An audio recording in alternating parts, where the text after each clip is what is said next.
क्या आपने कभी देखा है कि आप अपने क्लाइंट से मिलने जाते हैं, आप कोई भी प्रोडक्ट लेकर जाते हैं, क्लाइंट को पॉलिसी समझाने के लिए जाते हैं, आप मेहनत करते हैं, क्लाइंट को पॉलिसी समझाते हैं, क्लाइंट को अपना प्रोडक्ट समझाते हैं, लेकिन क्लाइंट आपको बुलाने के बावजूद भी आपसे प्रोडक्ट नहीं खरीदता है। किसी और सेल्समैन को बुला के, किसी और इंश्योरेंस एजेंट को बुला के वो उससे पॉलिसी समझता है और उसको पॉलिसी उससे खरीद लेता है। ऐसा आपके साथ क्या होता है जो वो आपसे पॉलिसी नहीं खरीदता है? ऐसी कौन सी गलती आपसे होती है जो आप क्लाइंट को इंप्रेस नहीं कर पाते हैं? तो दोस्तों, आज की इस वीडियो में हम यही सब डिस्कस करने वाले हैं कि कैसे आप अपने क्लाइंट को इंप्रेस कर सकते हैं। कौन कौन सी बातों का आपको ध्यान रखना चाहिए जिनके द्वारा आप अपने क्लाइंट को इंप्रेस कर सकते हैं और आपका क्लाइंट आपसे जरूर पॉलिसी खरीदेगा।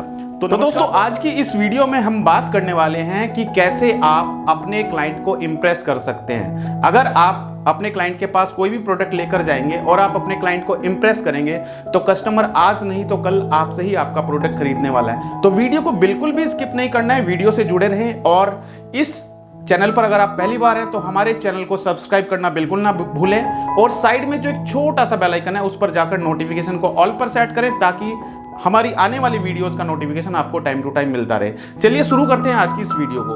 दोस्तों, होता क्या है कि आप क्लाइंट के पास जाते हैं, आप पूरी तैयारी करते हैं, पूरी मेहनत करते हैं, अच्छे से प्रेजेंटेशन बनाते हैं, अच्छे से प्रोडक्ट के बारे में नॉलेज लेते हैं, अपने कॉम्पिटिटर के बारे में जानते हैं, सारी चीज़ों के द्वारा आप क्लाइंट के पास जाते हैं। लेकिन उसके बावजूद, हर चीज़ होने के बावजूद भी क्लाइंट को आप इंप्रेस नहीं कर पाते हैं हमें। तो सबसे पहला जो पॉइंट है वो है दोस्तों, जब भी आप क्लाइंट से बात करते हैं, क्लाइंट से आप मिलते हैं, तो सबसे पहले आपको अपने क्लाइंट से जाके अपना शेक हैंड करना चाहिए। क्लाइंट के पास जाते हैं तो सबसे पहले आपको क्लाइंट से हाथ मिलाना चाहिए। तो दोस्तों, बहुत सारे लोग गलती क्या करते हैं, क्लाइंट के पास जाते हैं और जाते ही क्लाइंट के पास अपना प्रोडक्ट बताना स्टार्ट कर देते हैं। सबसे पहले आप क्लाइंट के पास एंट्री लेते हैं तो आपको ध्यान क्या करना, आपको क्लाइंट से हाथ मिलाना है और हाथ मिलाने का तरीका भी आपका अट्रैक्टिव होना चाहिए।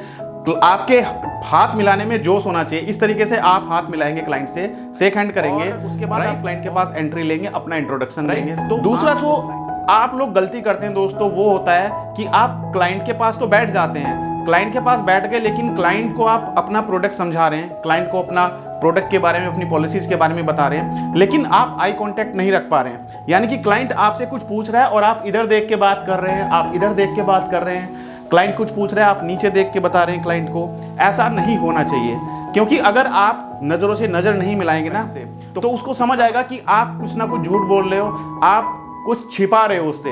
तो हमेशा जब भी आप क्लाइंट से बात करें तो आई कांटेक्ट आपका प्रॉपर होना चाहिए। आप आंखों में आंखें डाल के, आंखों में आंखें डालने का मतलब ये नहीं कि आप क्लाइंट को देखे ही जा रहे हैं ऐसे, इसका मतलब ये नहीं है। मतलब आप क्लाइंट से बात कर रहे हैं, आप क्लाइंट ने कुछ पूछा तो आप उसका जवाब क्लाइंट से आंख मिला के करें और उसके बाद आप इधर देख सकते हैं, है ना। मतलब क्या होता है, क्लाइंट समझ जाता है, उसको आपकी बॉडी लैंग्वेज में पता चल जाता है कि आप उसको सही तरीके से आंसर दे रहे हो, राइट। तो आपको हमेशा आई कांटेक्ट रखना है, आई कांटेक्ट आपको नहीं हटाना है और जो भी क्लाइंट के सवाल हैं उन सवालों का सही जवाब आपको देना है। तो दोस्तों, पॉइंट नंबर 3 है।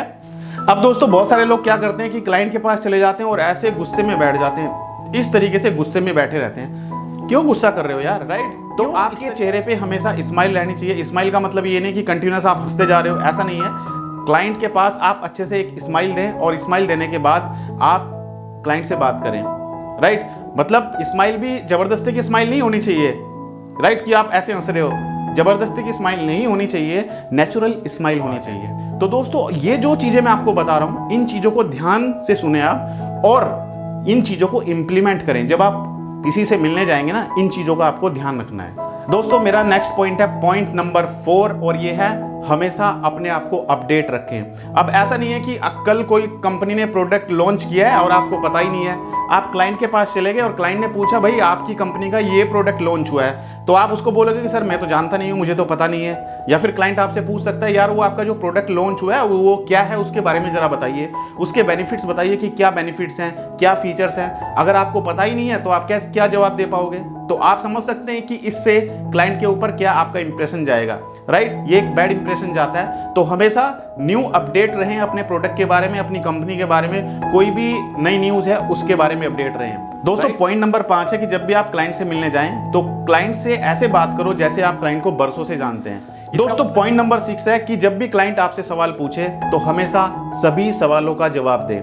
मैंने देखा है कि क्लाइंट अगर कोई सवाल पूछता है तो अक्सर लोग बच जाते हैं सवालों से आपको नहीं बचना है। अगर क्लाइंट आपसे कोई सवाल पूछ रहा है तो उसका जवाब दें, आप डिटेल में जवाब दें, ना कि शॉर्ट में। क्लाइंट ने पॉइंट नंबर 7 है दोस्तों, अक्सर क्या होता है ना कि हमारी बॉडी लैंग्वेज से लोग पहचान जाते हैं कि हम कुछ गलती कर रहे हैं या नहीं कर रहे हैं। अक्सर क्या होता है कि जब भी कोई सेल्समैन या कोई इंश्योरेंस एजेंट क्लाइंट से मिलने जाता है, जब क्लाइंट कोई सवाल करता है ना, कभी नाक पर इस तरीके से हाथ फेरते रहते हैं, है ना, तो ऐसे ना करें, क्योंकि ये भी एक निगेटिव बॉडी लैंग्वेज आपका दिखाता है। ये भी आपको दिखाता है कि आप कुछ चीज़ छिपा रहे हो, आप कुछ गलत बोल रहे हो, आप सही जवाब नहीं दे पा रहे हो, आपको इस चीज़ का जवाब नहीं आता है, आप इसके बारे में नहीं जानते हैं, राइट। तो आप कभी भी इस तरीके से नाक पर हाथ ना फेरें, और इससे क्लाइंट आइडिया लगा लेता है दोस्तों। ये अगर इस तरीके से आप एक्टिविटी करेंगे क्लाइंट के सामने तो क्लाइंट इंप्रेस बिल्कुल नहीं होगा आपकी बातों से। तो ये चीज़ों का आपको ध्यान रखना है। हमेशा अपनी बॉडी लैंग्वेज को पॉजिटिव वे में रखें, अपनी थॉट्स को पॉजिटिव रखें, सकारात्मक सोचें, निगेटिव ना हो कि भाई क्लाइंट के पास जाने से पहले ही दिल धक धक करने लगा, घबराहट सी होने लगी, ऐसा ना करें, राइट। अपने आप को कूल माइंड से, बिल्कुल फ्रेश माइंड से आप क्लाइंट के पास एंट्री लें। अगर कोई दिक्कत आ रही है, कुछ प्रॉब्लम आपको लग रही है, घबरा रहे हो, तो एक लंबा सा सांस लें और उसको छोड़ें।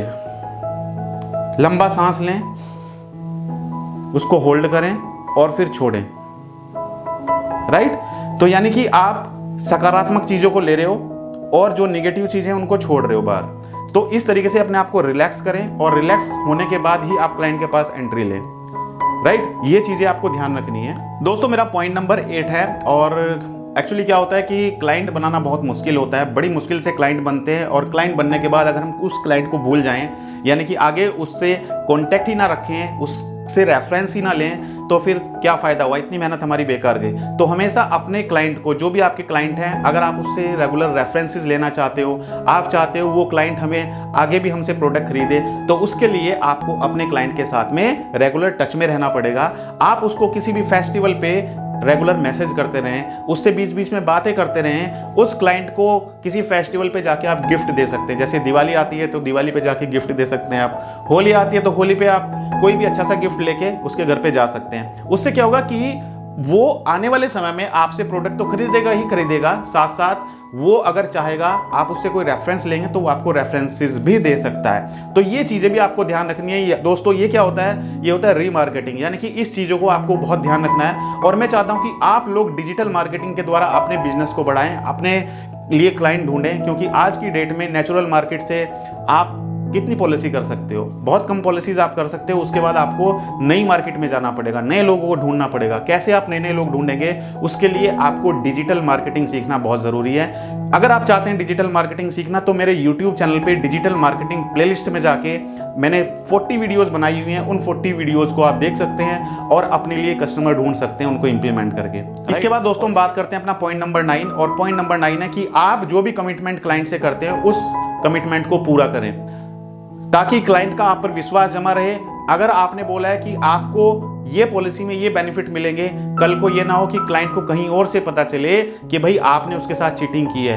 वो क्लाइंट आगे कभी आपको रेफरेंसेस नहीं देगा। ये भी एक इंप्रेशन जमाने का तरीका है अपने क्लाइंट के ऊपर, कि अगर आप फ्यूचर में अपने क्लाइंट से रेफरेंसेस लेना चाहते हो तो इन सब चीज़ों का आपको ध्यान रखना है। कभी भी आपको क्लाइंट से मिस कमिटमेंट नहीं करनी है। और दोस्तों पॉइंट नंबर 10 है, बहुत सारे लोग क्या करते हैं, क्लाइंट के पास जाके हेजिटेशन फील करते हैं या क्लाइंट से इतना घुल मिल जाते हैं कि उसके साथ में बहुत सारी मजाकें करते हैं। बिल्कुल ऐसा नहीं होना चाहिए दोस्तों। आप क्या करते हो, आप अपने ऑफिस में जाते हो, अपने बॉस से मिलते हो, तो बॉस के साथ आप कैसा बिहेव करते हो, बॉस के साथ किस तरीके से आप ट्रीट करते हो, बॉस के साथ किस तरीके से आप बातें करते हो, उसी तरीके से जैसे आप अपने बॉस के साथ बात करते हो ना, ऐसे ही आपको अपने क्लाइंट के साथ भी ट्रीट करना चाहिए। ऐसे ही आपको अपने क्लाइंट के साथ बात करनी चाहिए। तो दोस्तों ये सारी चीजें जो मैंने आपको 10 पॉइंट्स बताए हैं, ये 10 पॉइंट्स आपके लिए जानना बहुत जरूरी था, क्योंकि आप लोग अपने क्लाइंट के ऊपर कैसे इंप्रेशन जमा सकते हैं। अगर आप एक बार अपने क्लाइंट के ऊपर इंप्रेशन जमा देंगे तो क्लाइंट आने वाले टाइम में आपसे ही प्रोडक्ट खरीदेगा, आपको ही रेफरेंसेस देगा, आपकी मार्केट बढ़ती जाएगी और आप अपने टारगेट पूरा करने के साथ साथ अपने अचीवमेंट करते जाएंगे, प्रमोशन पाते जाएंगे अपनी कंपनीज में। तो इन चीज़ों का हमेशा ध्यान रखें। और दोस्तों संडे रात ठीक 9 बजे मैं अपना यूट्यूब लाइव प्रोग्राम लेकर आता हूं। तो अगर आप मेरे यूट्यूब चैनल पर मेरे लाइव प्रोग्राम को देखना चाहते हैं तो आपको नोटिफिकेशन आएगा। अगर आपने नोटिफिकेशन बेल को ऑल पर सेट किया हुआ है, उस पर जाकर आप अपने प्रश्न मुझसे पूछ सकते हैं। आपके प्रश्नों का जवाब देने की मैं पूरी कोशिश करूंगा। तो आज की इस वीडियो में इतना ही। Thank you so much.